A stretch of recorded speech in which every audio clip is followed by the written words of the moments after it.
Hi Ricky. So these are what my crystals look like.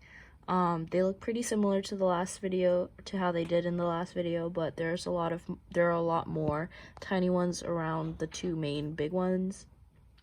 So yeah, some environmental factors that have probably promoted the growth of these crystals are like the temperature of my room, which I keep at a pretty constant temp, and the the sunlight that's been coming into my room pretty recently with the increased weather, with the better weather and all that. So if one wanted to, create or make one big pure high quality alum crystal, they'd need a super saturated solution, and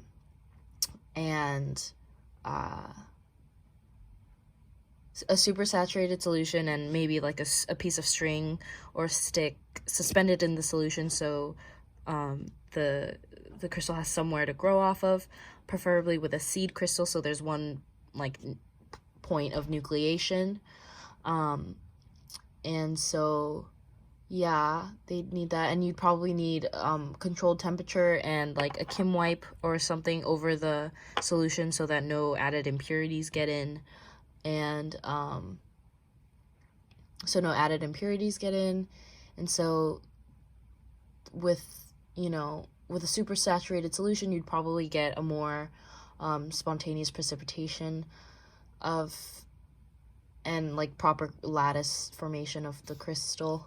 And so yeah, the change in the system would be slower for you to get one large singular crystal. And so what the significance of despacing is, or what despacing is to begin with, is the periodicity of crystals creates planes of atoms, and the distance between successive parallel planes of these atoms is called despacing. And this d value can be used to help reconstruct the shape of a crystal and understand where the individual atoms lie. And so finding out the despacing of a crystal produces like a graph that is intensity versus 2 theta, which in turn, with further mathematical interpretation, you can map out the structure of the crystal. And so I made those calculations and found the despacing, and so that can be found here with the given wavelength that was provided on canvas and the Brag's law equation. And so I converted sine theta to degrees and set n to equal 1, and that gave me a d value of 0.4 nanometers.